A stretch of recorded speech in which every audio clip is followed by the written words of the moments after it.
Assalamualaikum, salam sejahtera. Berita perdana edisi 10 November 2020. Saya Faris Izzat Syarudin. Saya Hani Muhili. Berikut paparan utama berita perdana malam ini. Pencemaran bau di Sungai Selangor. 1.14 juta akaun pengguna terpaksa hadapi semula gangguan bekalan air. Kebenaran untuk penjawat awam bekerja dari rumah diperluas ke seluruh negara.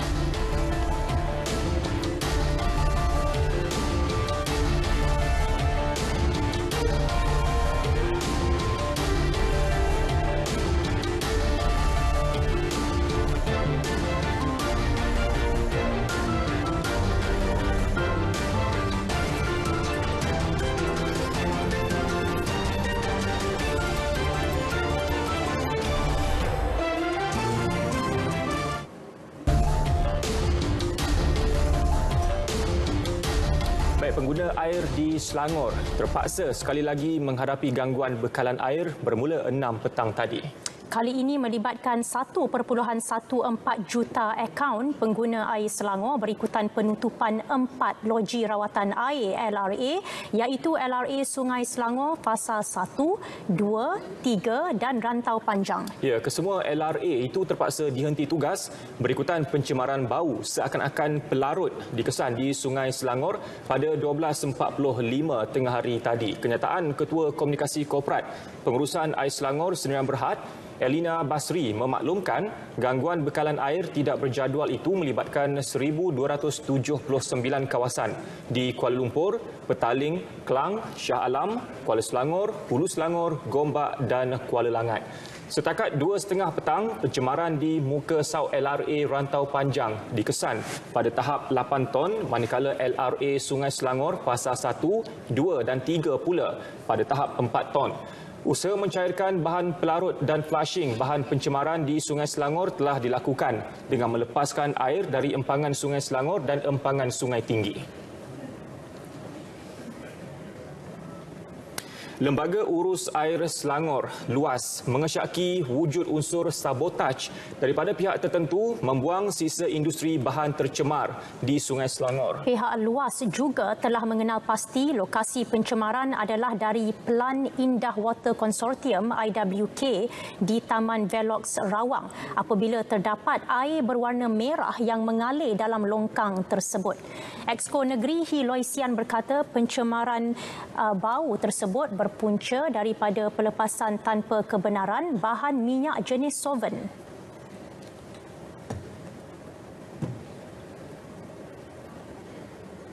Saksi saja ada lepasan di Menho sana.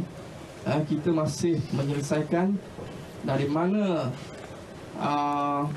bahan kimia ni. Dan kita syaki ada orang yang tidak bertanggungjawab untuk membuangkan yang chemical ni ke Menho yang berdekatan.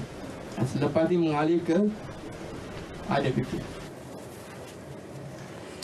Tambahnya, kerajaan negeri telah membuat laporan polis. Selepas kerja pembersihan dilakukan, bacaan tun pada 6 petang tadi berkurangan kepada 4 berbanding 8 pada awal pencemaran dikesan. Luas turut mengaktifkan operasi pengepaman air kolam di Bestari Jaya dan 192 juta liter sehari bagi tujuan meningkatkan pencairan dan pelepasan air di Sungai Selangor. 4 kluster COVID-19 diisytiharkan tamat hari ini. Kluster berkenaan adalah kluster Rinting di Melaka dan Johor serta kluster Jelok di Selangor dan Kuala Lumpur. Ya, menurut Ketua Pengarah Kesihatan Tan Sri Dr. Nur Hisham Abdullah, 2 lagi kluster ialah Semarak dan Sabindo, kedua-duanya di Sabah.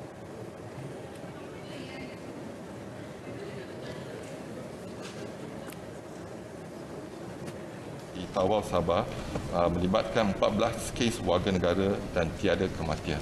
Dan telah tamat tempoh pemantauan ialah kluster Sabino di Tawau Sabah melibatkan 14 kes dan tiada kematian. 869 kes positif COVID-19 sebaharu dilaporkan hari ini. 397 di Sabah. Negeri-negeri di Lembah Kelang 258 kes, manakala 28 kes adalah berkaitan kluster di pusat tahanan sementara dan penjara. Selangor pula melaporkan 1 kes import yang mendapat jangkitan dari luar negara. Ia melibatkan bukan warga negara yang tiba dari Nepal.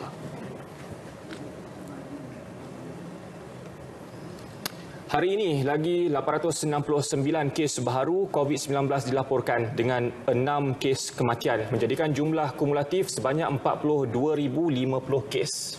Manakala sebanyak 725 kes pulih direkodkan, menjadikan jumlah kes pulih sepenuhnya sebanyak 30,304 kes atau 72.1% daripada jumlah keseluruhan kes. Ya, kita ikuti perincian kes, diikuti kes positif harian mengikut negeri.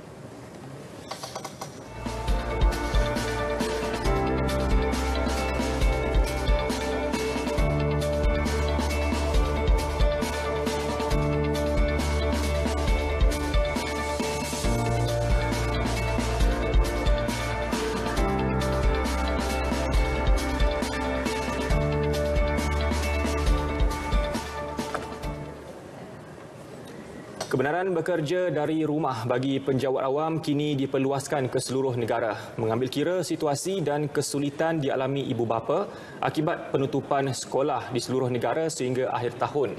Jelas Menteri Kanan Keselamatan Datuk Seri Ismail Sabri Yaakob, Jabatan Perkhidmatan Awam JPA akan mengeluarkan surat berkeliling berkaitan hal tersebut kepada semua negeri terlibat. Hari ini berbincang dengan JPA, wakil daripada JPA, dan akhirnya kita bersetuju supaya memperluaskan kebenaran bekerja dari rumah di sektor awam, di setiap negeri yang dikenakan PKPB, seperti jugalah di Selangor, wilayah Persekutuan dan Sabah baru-baru ini, dan juga diperluaskan juga ke negeri-negeri yang tidak di bawah PKPB seperti di Pahang, Kelantan dan juga Perlis.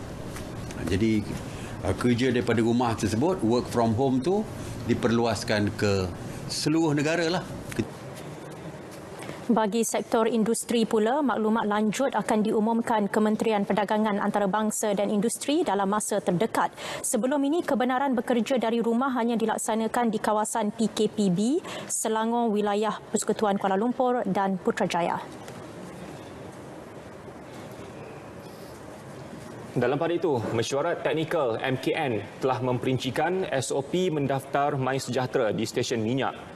Menurut beliau, individu yang melakukan pembayaran atau transaksi dalam kedai di stesen minyak menggunakan surau dan tandas, menggunakan perkhidmatan cuci kereta secara manual dan menghantar kenderaan ke bengkel di stesen minyak sahaja perlu mendaftar melalui aplikasi MySejahtera atau secara manual. Yang mengisi minyak di pam dan membayar menggunakan transaksi kredit kad, debit kad ataupun aplikasi dalam talian yang tak perlu masuk ke dalam kedai untuk membuat bayaran misalnya. Dia pakai kredit kad di situ saja, tidak ada dibantu oleh pekerja-pekerja pun, dia sendiri. Jadi oleh kerana tidak ada konteks dengan sesiapa saja, maka mereka ini tidak perlu mendaftar menggunakan aplikasi MySejahtera atau manual. Manakala bagi individu yang membuat transaksi dan membayar melalui tingkap, pigeonhole, dia tak masuk kedai pun. Jadi mereka juga tidak perlu mendaftar aplikasi MySejahtera ataupun manual. Manakala individu yang singgah di stesen minyak untuk mengisi angin tayar mereka juga bersendirian ketika itu, maka mereka juga tidak perlu mendaftar melalui aplikasi MySejahtera ataupun manual. Perikatan Nasional PN menyatakan sokongan penuh terhadap Belanjawan 2021. Belanjawan terbesar negara dengan nilai 322.5 bilion ringgit itu bukti keprihatinan kerajaan dalam memastikan kebajikan dan kesejahteraan rakyat terus terbela, khususnya dalam menghadapi impak penularan COVID-19. PN dalam satu kenyataan menyifatkan belanjawan itu merupakan kesinambungan 4 pakej rangsangan dan pemulihan ekonomi bernilai 305 bilion ringgit yang diumumkan kerajaan sebelum ini. Kenyataan itu mewakili Perdana Menteri Tan Sri Muhyiddin Yassin yang juga Presiden Bersatu, Presiden PAS Datuk Seri Abdul Hadi Awang, Presiden STAR Datuk Seri Dr. Jeffrey Kitingan dan Presiden Parti Maju Sabah Datuk Yong Teck Lee. Justru semua pihak wajar bersama-sama mengekalkan momentum pemulihan ekonomi demi kesejahteraan rakyat dan negara. Seterusnya, mendukung titah yang di-Pertuan Agong agar mengutamakan rakyat dalam tempoh amat mencabar buat negara.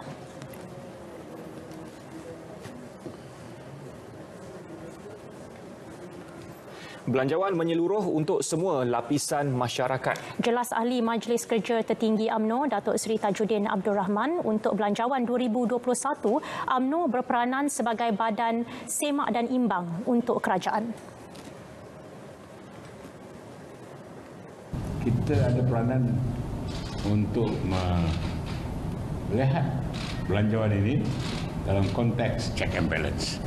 Dan kita dapati, kalau tanya saya sebagai wakil rakyat atau member parlimen backbencher UMNO, pada keseluruhannya I'm happy lah. Ya, kerana nampaknya peruntukan yang diberikan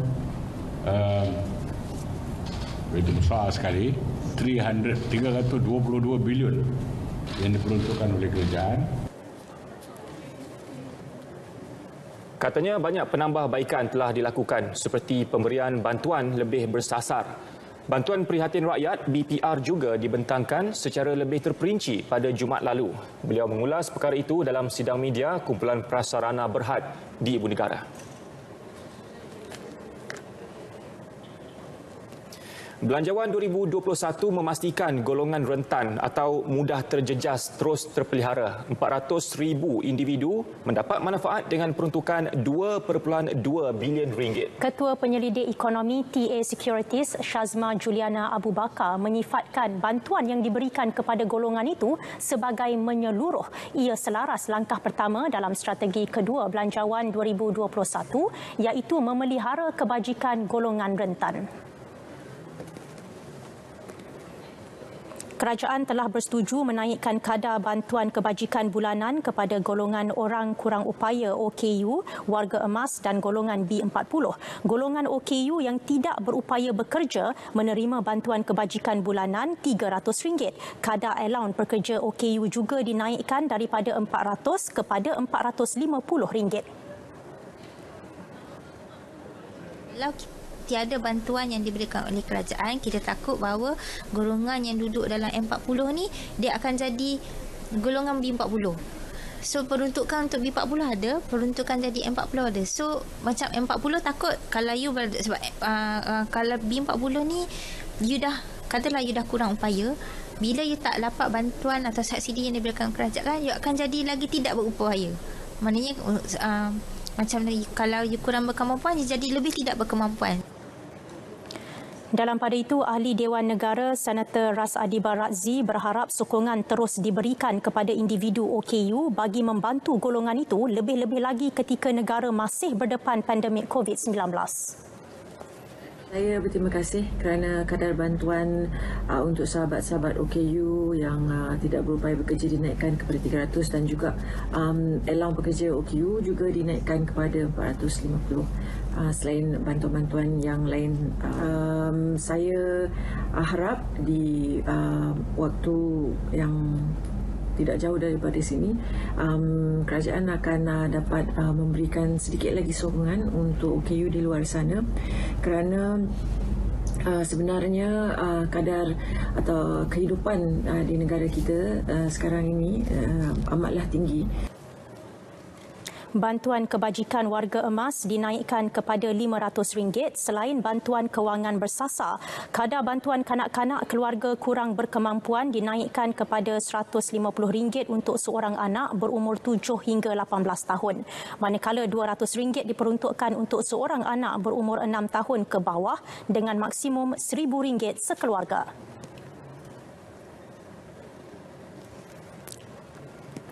RM6.5 bilion diperuntukkan bagi bantuan prihatin rakyat BPR yang memanfaatkan 8.1 juta individu. Insentif secara sekali bayar itu diumumkan menerusi Belanjawan 2021. Ia menggantikan bantuan sara hidup BSH bagi mengurangkan beban rakyat yang terkesan akibat penularan COVID-19. Ya, wartawan Sazwani Samsu melaporkan.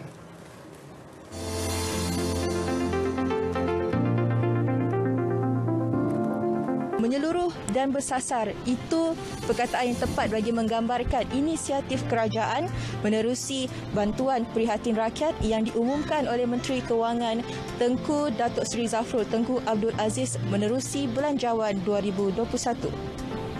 Dengan kadar bantuan melebihi RM5 bilion berbanding bantuan sara hidup, BPR dijangka bakal memanfaatkan 8.1 juta individu menerusi 2 fasa pembayaran. Pemberian bantuan tersebut disambut baik oleh masyarakat, lebih-lebih lagi golongan belia yang majoritinya kehilangan punca pendapatan. Boleh meringankan beban mereka yang kehilangan kerja lah. Dapat membantu sedikit untuk bagi keluarga makan. Sebab sekarang pun susah nak dapat kerja. Banyak company yang dah tutup apa semua. So, terima kasihlah kepada kerajaan. Sebab kadang ada yang dah berhenti kerja kan. So, maybe boleh gunakan untuk top up nak cari kerja ke duit minyak apa semua. Untuk diorang ni supaya dapat at least for starting while waiting untuk dapatkan kerja-kerja yang lain, kerja yang boleh membantu diorang, at least dapat bantuan ni. Ini memang strategi yang cukup bagus lah. Sekiranya mereka yang kehilangan pekerjaan ini memilih untuk berniaga, maka perlu ada skim ataupun latihan digalakkan untuk mereka ni mendapatkan modal serta geran-geran yang boleh diberikan sebagai modal permulaan terhadap perniagaan mereka. Kumpulan isi rumah yang berpendapatan bulanan kurang daripada RM2,500 dan mempunyai seorang anak akan menerima bantuan RM1,200. Manakala isi rumah yang mempunyai 2 orang anak atau lebih akan menerima bantuan RM1,800. Kumpulan isi rumah berpendapatan bulanan antara RM4,001 dan RM5,000 pula bakal menerima RM500 bagi yang mempunyai seorang anak. Manakala isi rumah yang mempunyai 2 orang anak atau lebih akan menerima bantuan RM750. Tak, saya rasa bergantung kepada cara ia berbelanja. Kalau you bergantung pada subsidi sahaja memang tak cukup, tapi you kena ingat kita bukan sahaja dapat subsidi dari subsidi bantuan prihatin, kita juga ada langkah-langkah lain yang diperkenalkan oleh kerajaan.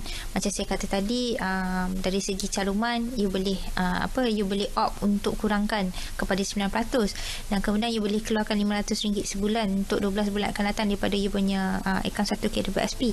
So kat situ je kalau dikumpul-kumpul sebenarnya cukup. Macam saya kata, dia bergantung kepada cara you berbelanja. Pendaftaran baharu BPR akan dibuka sebelum hujung Januari 2021.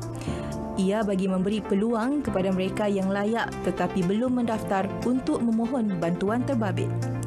BPR dengan peruntukan RM6.5 bilion akan memanfaatkan 8.1 juta orang berbanding BSH dengan peruntukan RM5 bilion dan memanfaatkan 4.3 juta rakyat Malaysia. Sazwani Samsu, Berita RTM.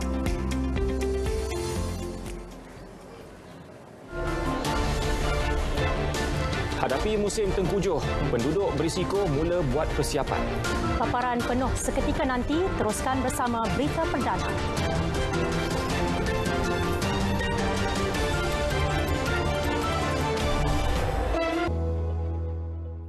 Assalamualaikum dan salam sejahtera. Kembali bersama Jabatan Meteorologi Malaysia pada malam ini untuk perkembangan cuaca yang terkini.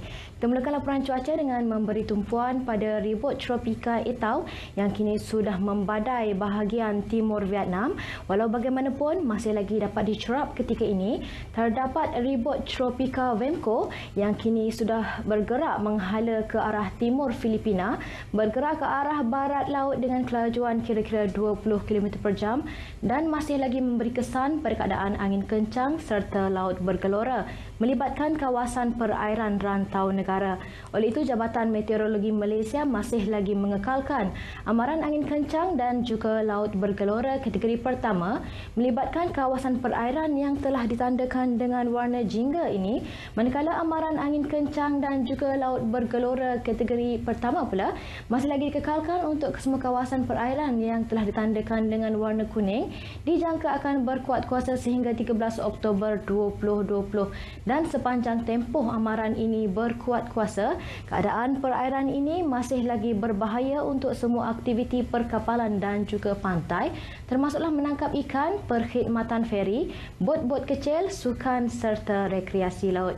Baik, seterusnya melalui paparan imej gambar radar semasa pula diperhatikan keadaan hujan lebat beserta ribut petir masih lagi sedang berlaku, terutamanya melibatkan bahagian tengah semenanjung Malaysia. Turut diperhatikan ketika ini terdapat kelompok awan yang membawa hujan di sekitar bahagian barat negeri Johor, dijangkakan masih lagi boleh bergerak masuk ke kawasan daratan dalam tempoh sedikit masa sahaja lagi.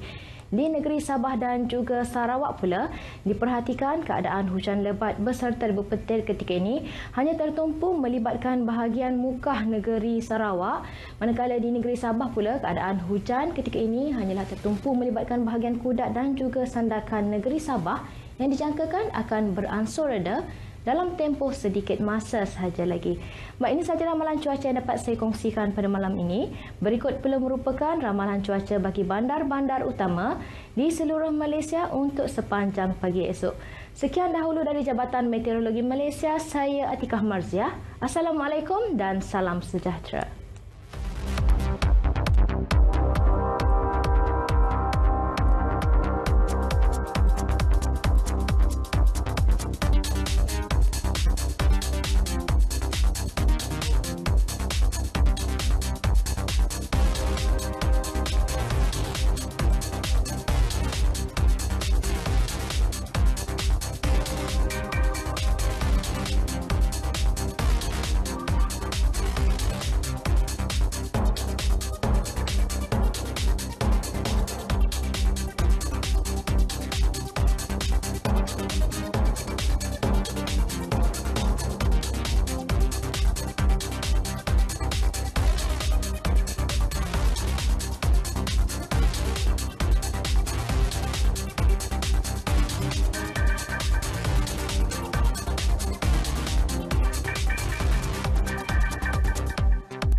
Bomba tidak menolak kemungkinan hujan lebat sejak beberapa hari lalu menjadi punca tanah runtuh di sebuah resort di Tambun Ipoh sehingga menyebabkan 2 individu maut tertimbus.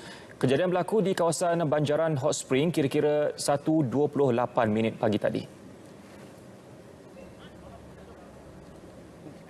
Kebarangkalian disebabkan hujan yang lebat, bukan kebarangkalian ada menyebabkan runtuhan tanah disebabkan pergerakan air di atas bukit, dan ketinggian adalah dianggarkan lebih kurang dalam 100 meter yang runtuh.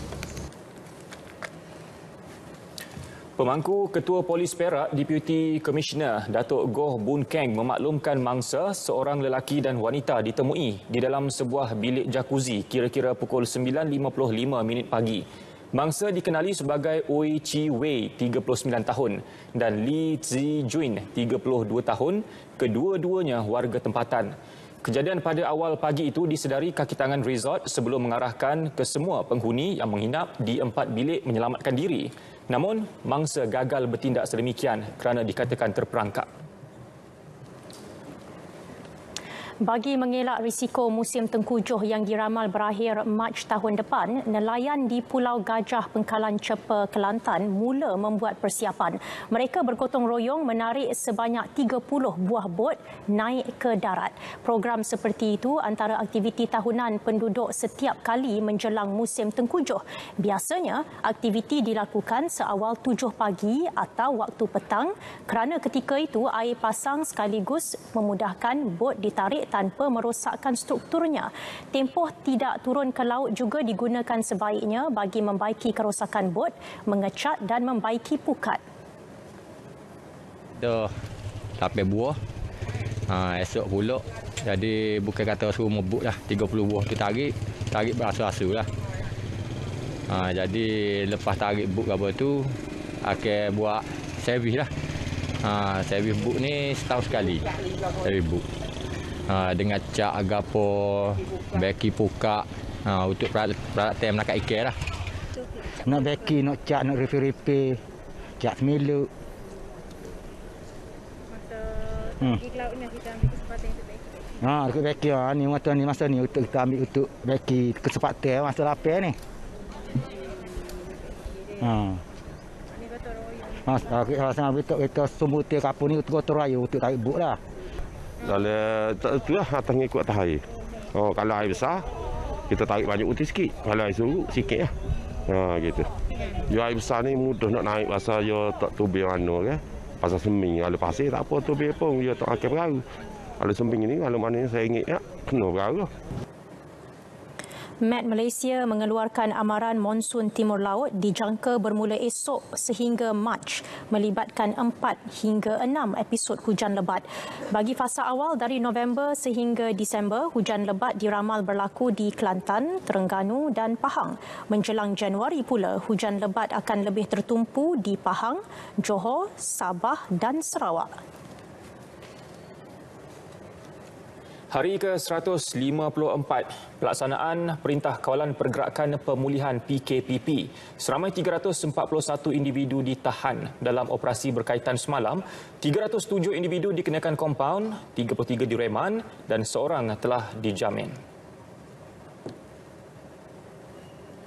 Task Force akan terus memperketatkan pemeriksaan, meningkatkan kawalan dan akan mengambil tindakan kepada mana-mana individu yang gagal mematuhi SOP termasuklah premis-premis perniagaan. Jelas Datuk Seri Ismail, operasi melibatkan 2,674 pasukan pematuhan terdiri daripada 12,128 anggota. Hari kedua pelaksanaan Perintah Kawalan Pergerakan Bersyarat PKPB di seluruh semenanjung Malaysia kecuali Perlis, Kelantan dan Pahang menyaksikan aliran trafik lancar di Plaza Tol Jalan Duta. Ketua Jabatan Siasatan dan Penguatkuasaan Trafik Kuala Lumpur ACP Zulkifli Yahya menegaskan hanya 40% kenderaan menggunakan jalan raya di ibu kota sepanjang pelaksanaan PKPB. Laporan wartawan Ravin Sanmugam.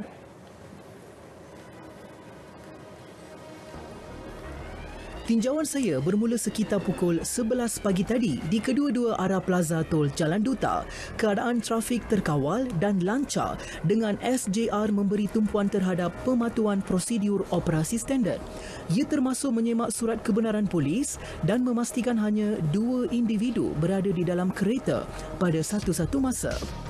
Menurut Ketua Jabatan Siasatan dan Penguatkuasaan Trafik Kuala Lumpur, ACP Zulkifli Yahya, masih terdapat beberapa individu yang melanggar arahan rentas negeri. Kalau menaiki kenderaan lebih daripada 3 orang, kita akan buat perasaan lebih detail lah. Dan begitu juga kalau mereka nak keluar daripada sempadan, kita mendapat bersurat lah. Jadi kita memang kita menjalankan rutin dan kita lebih strict lah. Kalau hari cuti, orang kata tak kira perayaan mana, orang Cina sama-sama menyambut. Jadi kalau orang Melayu buang di kesempatan balik kampung, orang Cina tu ambil kesempatan makan ni. Jadi siap sekian kepada orang yang balik kampung Hindu saja. Jadi nasihat saya patuhilah. Ada orang MKN, jadi keluar dari MKN. Tiada pergerakan rentas mukim, daerah atau negeri dibenarkan bagi mereka yang berada di kawasan PKPB dan Perintah Kawalan Pergerakan diperketatkan PKPD untuk tujuan balik kampung termasuk sambutan Deepawali tahun ini. Kebenaran hanya untuk urusan berkaitan kecemasan, kesihatan dan kepentingan membabitkan keluarga serta mendapat kebenaran polis. Peribahasa ibarat telur sesangkap, pecah sebiji, pecah semua. Sesuai dianalogikan dalam konteks ini, kerana masih terdapat beberapa individu yang bersikap degil, tidak mematuhi SOP yang ditetapkan. Ingat, jika kita tidak bekerjasama atau melanggar SOP ditetapkan, maka agak sukar untuk menyekat penularan virus COVID-19. Kita jaga kita. Ravin Sanmugam, Berita RTM.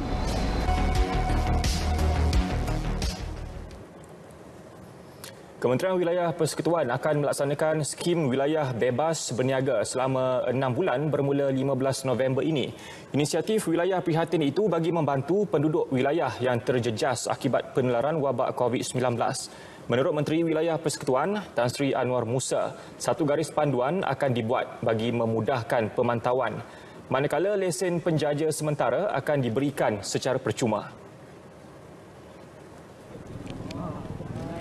Sesiapa yang ingin berniaga, dia boleh pilih tempat di mana dia rasa sesuai. Mungkin dia nak berniaga depan rumah dia. Kalau macam sini dia ada taman perumahan, dia tak nak berniaga jauh, dia nak berniaga di jalan dekat dengan rumah dia. So dia boleh pilih tempat, kemudian dia melaporkan kepada Dewan Bandaraya, beritahu dia nak berniaga tempat ini. Daripada pukul berapa ke pukul berapa, dia nak jual apa. Ada kaedah dia. Dia boleh isi maklumat online. Perlu berhubung dengan DBKL lah. Perlu berhubung. Sebab kalau tak buat begitu, jadi free for all, kita nak mengawal pun payah juga kan. Terdahulu, beliau menyampaikan sumbangan gerai penjaja bergerak dan bantuan perumahan rakyat kepada Mary di Ibu Negara. Hati senang sikit sekarang. Mesti saya ingat lagi ini hidup saya lagi nak tinggi dengan yang kedai. Jadi tapi Tan Sri pun dah kasih tahu awak ni bisnes. Jadi bukan restoran besar pun bagus juga. Kalau betul-betul Tuan ada bagi, okey rezeki saya dapat okeylah. Mary sebelum ini tular berniaga makanan menggunakan troli di sekitar Taman Desa setelah diberhentikan kerja sejak Mac lalu.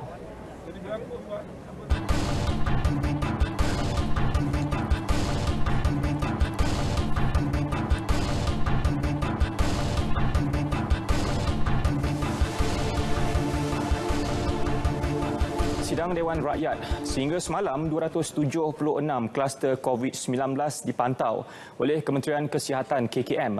Daripada jumlah itu, 151 kluster aktif masih dipantau dengan jumlah individu disaring seramai 129,227 orang.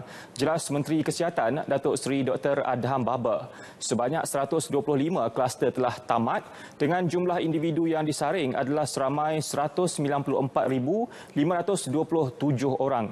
Manakala daripada 151 kluster aktif dilaporkan, kluster terbanyak adalah kluster kediaman dengan 64 kluster. Ia diikuti kluster tempat kerja melibatkan 63 kluster, kluster pusat tahanan 9, kluster kumpulan berisiko juga 9, kluster keagamaan dan kluster import masing-masing 3. Kluster tabligh Sri Petaling kekal sebagai kluster terbesar melibatkan 3,375 individu dan seramai 42,023 orang telah disaring. Datuk Dr. Adham Baba menjawab secara bertulis soalan Ahli Parlimen Sabak Bernam, Datuk Muhammad Fasiah Muhammad Fakih.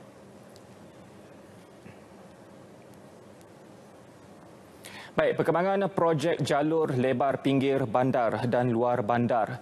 Menurut Timbalan Menteri Komunikasi dan Multimedia, Datuk Zahidi Zainul Abidin, sehingga September lalu sebanyak 654,812 sambungan telah tersedia di seluruh negara.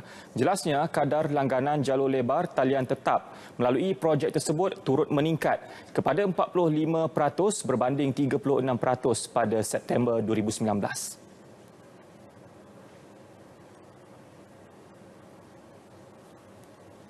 Telah bermula sehingga tahun 2020 adalah satu penambahbaikan daripada SPAT juta premis kepada 7.5 juta premis mendapat akses kepada jalur lebar dalam talian tetap berkelajuan gigabyte.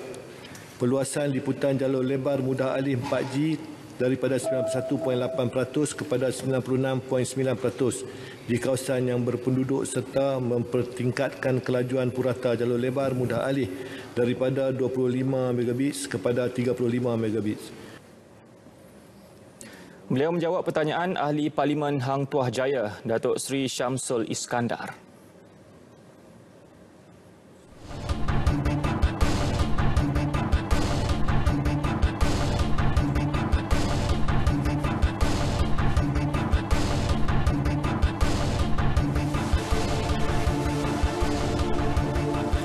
Perdana Menteri Tan Sri Muhyiddin Yassin mempengerusikan mesyuarat pertama Majlis Ekonomi Digital dan Revolusi Perindustrian keempat 4IR negara hari ini. Majlis itu menjalankan tadbir urus tertinggi dalam menetapkan dasar pelaksanaan pemantauan strategi dan inisiatif ekonomi digital dan 4IR. Tan Sri Muhyiddin dalam satu kenyataan menyebut ia sejajar hasrat kerajaan untuk memastikan pembangunan ekonomi digital bersifat inklusif dengan memanfaatkan sepenuhnya potensi teknologi revolusi perindustrian. Beliau menekankan digitalisasi merupakan norma baharu yang perlu diarus perdanakan dalam sektor kerajaan, swasta dan dalam kalangan masyarakat. Justru perancangan, penyelarasan dan pemantauan dasar di peringkat kebangsaan adalah perlu. 6 kluster telah dikenal pasti sebagai komponen penggerak agenda ekonomi digital dan 4IR. Setiap kluster akan dipengerusikan menteri berkaitan. Sebuah jawatan kuasa pemandu diwujudkan untuk memacu kolaborasi atau kerjasama antara pelbagai kementerian, agensi serta pihak swasta dalam merealisasikan agenda tersebut berpandukan hala tuju pihak majlis. Ia akan dipengerusikan Menteri di Jabatan Perdana Menteri bagi Hal Ehwal Ekonomi Datuk Seri Mustafa Mohamad. Semua ketua setiausaha dan ketua pengarah terbabit dengan ke-6 kluster dilantik sebagai ahli jawatan kuasa pemandu mewakili pengerusi kluster masing-masing. Majlis Ekonomi Digital dan 4IR negara akan mengambil alih peranan hampir semua jawatan kuasa berkaitan digital dan teknologi yang dipengerusikan Perdana Menteri sebelum ini. Kumpulan Wang Simpanan Pekerja KWSP sedang memperhalusi dan menambah baik kemudahan pengeluaran tambahan melibatkan akaun satu seperti diumumkan pada pembentangan belanjawan 2021. Pengurus dana persaraan itu dalam satu kenyataan memaklumkan semua pandangan dan input daripada pelbagai pihak berkepentingan sedang dalam proses pertimbangan. Kemudahan pengeluaran itu perlu dibuat berdasarkan perincian teliti bagi mengimbangi keperluan ahli menangani cabaran semasa dan memastikan simpanan persaraan untuk kesejahteraan masa depan. Perincian serta syarat-syarat kemudahan pengeluaran tambahan tersebut akan dibuat dalam masa terdekat setelah keputusan akhir dimuktamadkan.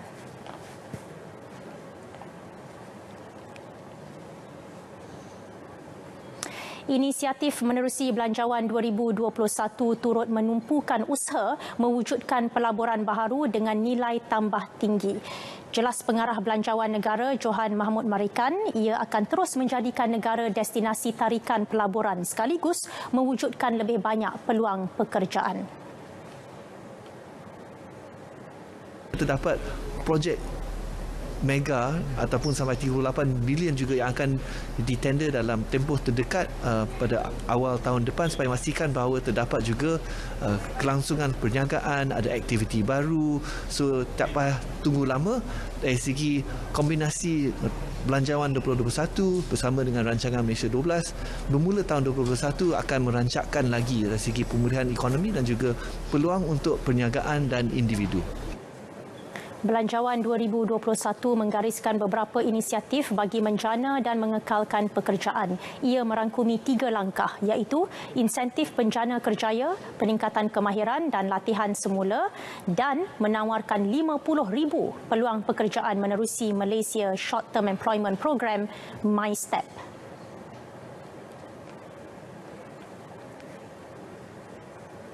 Isu-isu serantau dan antarabangsa terutama pasca pandemik COVID-19 antara agenda utama pada sidang kemuncak ASEAN ke-37 bertemakan Cohesive and Responsive ASEAN. Sidang kemuncak yang dipengerusikan oleh Vietnam itu diadakan secara persidangan video dari 9 hingga 15 November. Selain itu, 10 negara anggota akan turut membincangkan hala tuju ASEAN termasuk usaha pembangunan komuniti ASEAN dan pelaksanaan visi komuniti ASEAN 2025.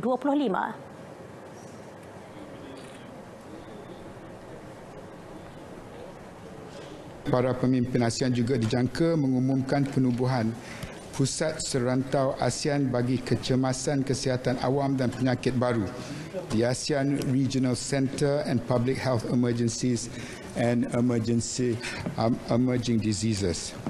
Selain itu, para pemimpin ASEAN akan turut menyaksikan majlis menandatangani Perkongsian Ekonomi Komprehensif Serantau (RCEP). Datuk Seri Hishamuddin berkata demikian pada sidang media hari kedua sidang kemuncak berkenaan. Beliau sebelum itu menyertai 3 mesyuarat melibatkan Menteri Luar ASEAN sebagai persediaan acara kemuncak melibatkan Perdana Menteri Tan Sri Muhyiddin Yassin bermula Khamis ini. Perdana Menteri yang akan mengetuai delegasi Malaysia dijadual menyertai beberapa acara termasuk sidang kemuncak Asia Timur EAS dan sesi antara muka ASEAN campur 3 bersama Wakil Majlis Perniagaan Asia Timur EABC. 3 dokumen rasmi akan turut dilancarkan pada sidang kemuncak berkenaan termasuk kerangka pemulihan komprehensif ASEAN dan rizab bekalan perubatan serantau ASEAN bagi kecemasan kesihatan awam.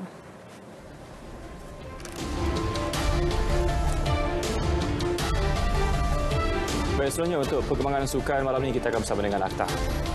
Akhtar, teruskan. Iwan kepada Majlis Keselamatan Negara.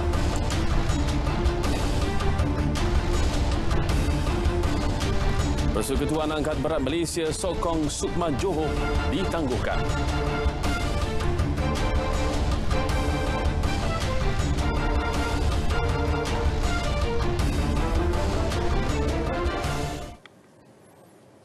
Assalamualaikum, terima kasih Faris dan juga Hanim. Susulan keputusan Majlis Keselamatan Negara MKN yang meminta saingan Piala Malaysia 2020 ditangguhkan. Malaysian Football League MFL hari ini telah mengemukakan rayuan kepada MKN agar dapat mempertimbang semula keputusan tersebut. Rayuan ini dibuat bagi meneruskan beberapa baki perlawanan Piala Malaysia.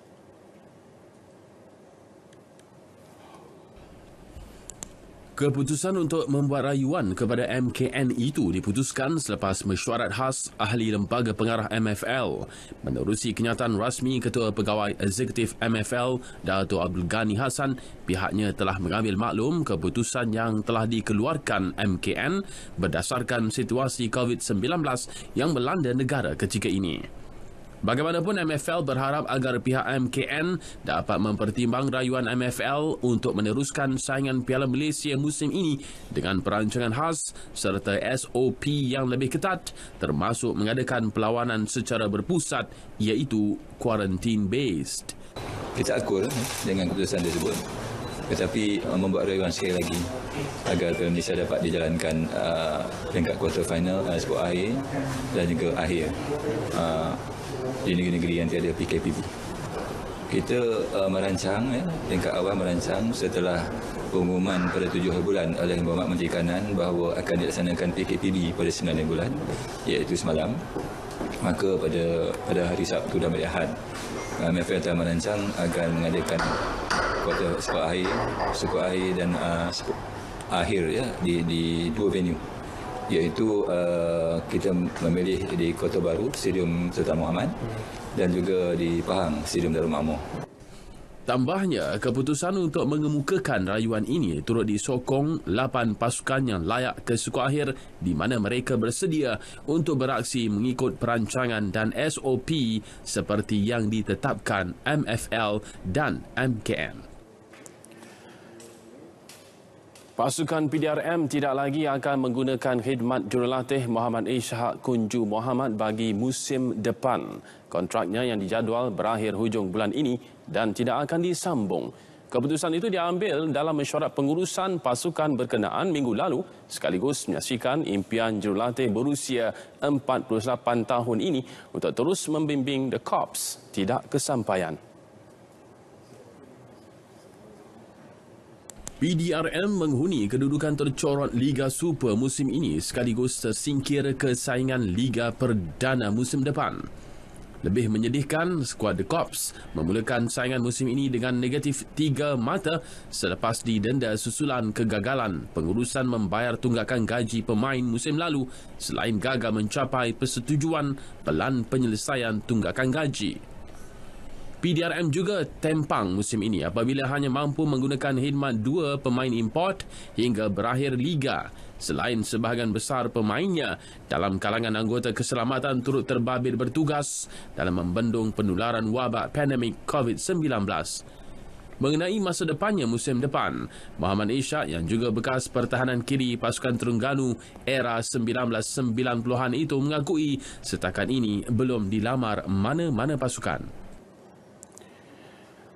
Prestasi pemain yang beraksi pada play-off kejohanan Badminton 100 Plus cabaran ranking remaja kebangsaan 2020 baru-baru ini mendapat pujian Datuk Misbun Siddiq.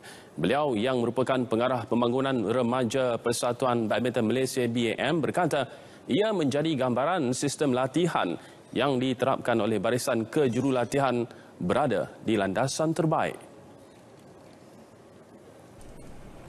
Jelas Misbun, kejohanan 3 hari ini dapat memperlihatkan kematangan semua pemain remaja negara. Ada yang waktu ranking dia menyelah di dalam pada saya menyelah tu mungkin daripada dia punya comfort zone yang selesa, kemudian dia tak pernah main dengan yang apa tu grup yang satu lagi tu grup atas, dan dia banyak main safe game dan sebagainya tu. Jadi di sini saya lihat ada yang pemain yang kemarin waktu ranking mereka kalah, tetapi sekarang ni yang saya lihat dia bangun dengan lebih baik daripada yang Kejohanan tersebut yang berlangsung di Stadium Juara Bukit Kiara pada 4 hingga 6 November lepas merupakan medan penting bagi menentukan ranking pemain muda dalam pasukan remaja kebangsaan. Keputusan Majlis Tertinggi Sukan Malaysia menangguhkan Sukma Johor ke 2020 mendapat sokongan penuh Persekutuan Angkat Berat Malaysia PABM. Presidennya Datuk Ayub Rahmat dalam satu kenyataan media berkata ia tepat berdasarkan situasi semasa COVID-19 di negara ini yang membimbangkan dan ketidaktentuan mengenai status penganjuran tamasya sukan itu jika dianjurkan pada tahun depan. Tambah beliau, ia juga dapat memberikan lebih ruang buat semua negeri melakukan persediaan dengan lebih baik. Terdahulu, Menteri Belia dan Sukan, Datuk Seri Rizal Merican Naina Merican, mengumumkan pembatalan Sukma dan Para Sukma 2020 di Johor akibat penularan wabak COVID-19 yang telah memasuki gelombang ketiga di negara ini. Johor tetap diberikan hak penganjuran untuk edisi 2022 kerana negeri itu hampir 99% bersedia daripada segi perancangan, pengurusan taktikal dan kemudahan pertandingan. Sementara itu, Kementerian Belia dan Sukan dan Majlis Sukan Negara diseru mengaplikasikan struktur latihan secara digital khususnya buat atlet yang bakal menyertai Sukma dan Para Sukma Johor. Cadangan itu diutarakan Presiden Majlis Paralimpik Malaysia, Datuk Seri Megadi Syariman Zaharuddin selepas 2 tamasya itu dianjak ke tahun 2020. Menurut Megad, struktur latihan digital dilihat lebih efektif ketika negara dan seluruh dunia masih berdepan krisis pandemik COVID-19. Tambahnya, tempoh setahun tidak boleh disia-siakan, sebaliknya perlu mencari jalan untuk membangunkan konsep latihan yang lebih sesuai dengan situasi masa kini. Dalam pada itu, MPM turut menyahut baik dan memberi sokongan penuh kepada langkah yang diambil Kerajaan Negeri Johor dan KBS untuk tidak meneruskan 2 tamasya berkenaan.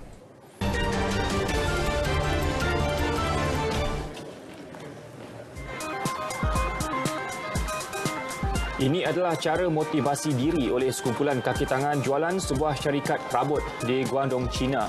Mereka melutut dan menampar muka sendiri berkali-kali semata-mata untuk meningkatkan motivasi diri. Susulan tersebarnya video tersebut, syarikat berkenaan telah disiasat pihak berkuasa atas dakwaan memaksa pekerjanya mencederakan diri. Namun dinafikan syarikat itu dan menegaskan ia tindakan sukarela. Ini pula di India, 2 individu terpaksa berpatah balik sejauh 80 km selepas diarah mengutip semula kotak pizza yang dibuang mereka dari tingkap kereta.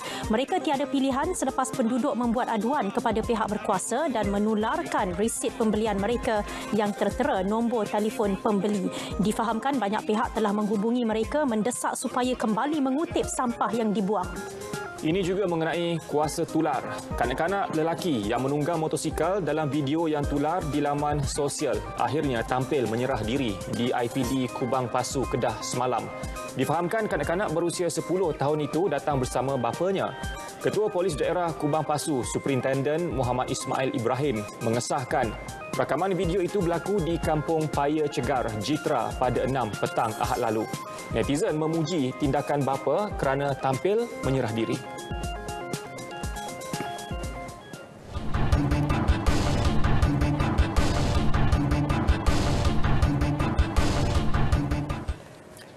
Perbadanan Kemajuan Filem Nasional Malaysia FINAS meneruskan kesinambungan dalam menyantuni penggiat industri kreatif melalui program FINAS Prihatin 2.0.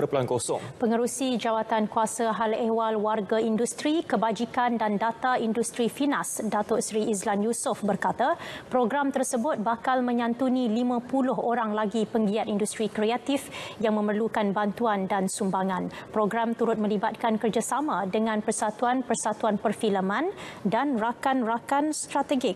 Ia termasuk Persatuan Seniman Malaysia, Persatuan Sutradara Malaysia dan Persatuan Pekerja Profesional Filem Malaysia. FINAS berharap inisiatif itu dapat dilaksanakan dengan jayanya dan mencapai objektif yang dihasratkan dalam membantu serta memberi sumbangan kepada penggiat industri kreatif yang memerlukan.